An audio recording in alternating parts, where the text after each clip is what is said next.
Hello everyone and welcome to session 5 in my 100 photos challenge in one evening. If you're new to my channel or if this is the first session you're catching, please head back and check my introduction as well as my previous 4 sessions so you could see what the challenge is and you could see how far along I've gotten up to this point. So this first spread, I'm getting 6 photos down, which is amazing and rare for me. But I'm starting just fiddling around with the layout, and these photos were already printed and cut, so that saved me some time. And then again, I'm just using paper from my little kit that I put together for this challenge. And the background paper, actually, my mom gave me a few random 12 by 12 sheets that were handed down, kind of hand-me-down supplies, and they were just laying on my desk. So I just decided to use them, even though they weren't initially part of the kit. So anyway, here's my basic layout, and these 4 by 6 photos I actually cut down a little smaller so that they would fit with a little bit of a border around them. And again, this was kind of rare for me, but since this challenge, it's been nice to get this many photos of an event on one spread, which has been, again, awesome. So I'm just cutting a little banner using the scraps, and as you can see, this is the B-side of that black and white paper that I used already. And then here I'm just kind of fiddling with the idea of adding a little strip under this photo for some pop of color, but I just decided, no, I didn't really like the way it looked against the blue of the photo. So on to the title, and again, my challenge of trying to use up some of my alpha stash. So obviously I had all the letters to spell out that title, so I'm glad to use those up. And then I'm adding some more of these white foam letters down here, again just for some contrast.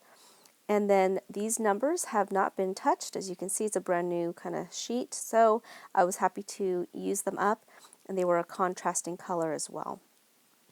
This little arrow sticker came off of a sticker sheet, and it was a pain in the butt to get all those little negative pieces out. And as you can see, I had trouble with it sticking down because all the negative stuff I was peeled off the adhesive with it. So I will not be using these kind of delicate stickers again in the future. And that took a lot of time on this layout, sad to say.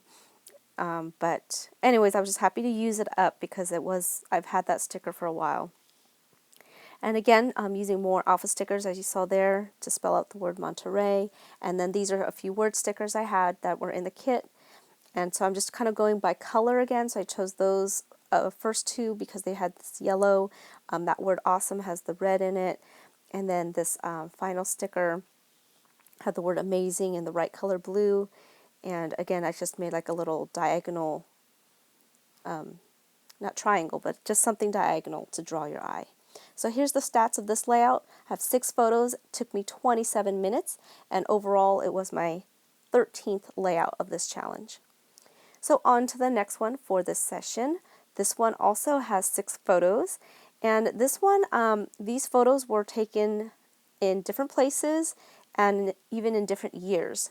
So again, this challenge has forced me to kind of put together multiple photos on one spread that I normally wouldn't, but it allows me to get them again out of the box and onto pages.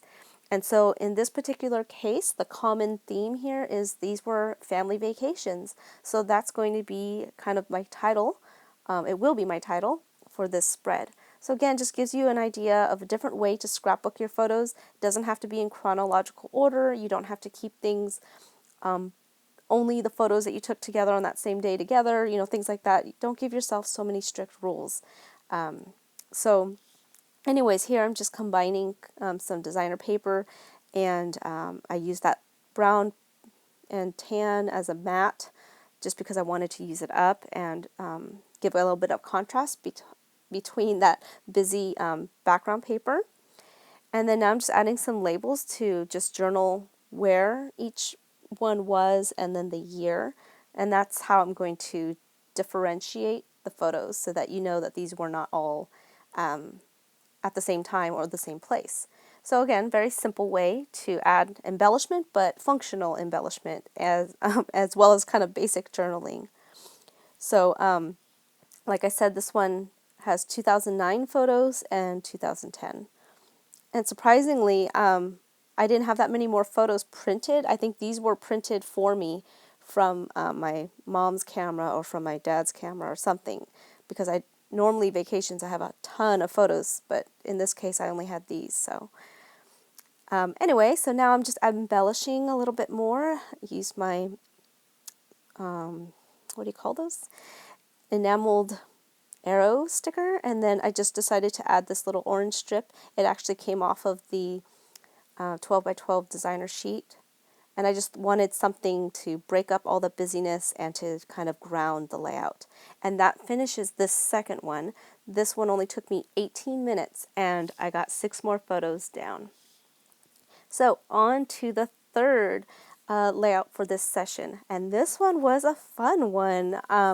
So this was a Mad Tea Party theme for my niece's graduation from junior high, I guess, into high school. She had a Mad Tea Party theme. And so this was fun. This layout was a lot of fun. So I started out with a polka dot pattern because it went with the theme. And I just wanted to break up the black and white. And so I just decided to add this little strip of blue, and because it went with the pop of blue in the photo. And here's the fun part. I'm using these scripty alpha letters that I've had in my stash forever. I am using them as like confetti for the background of my layout. So just a fun way to use your stash. So like I said, I think in my last session, I am on a mission to try to use up these alphas in different ways to use them up, because I have a lot of alpha stickers. So this was just a fun way to do it, and because this particular font was kind of scripty, I think it worked out really well. So again, just a great idea for you who may have a bunch of stickers with random letters that you never use. Use them on a background. It's actually fun once you get going. I kind of had to stop myself, like, oh, that's enough. So I mean, I used even the little dots, I used the commas, and then you'll see later I'll add a lot more to this as well.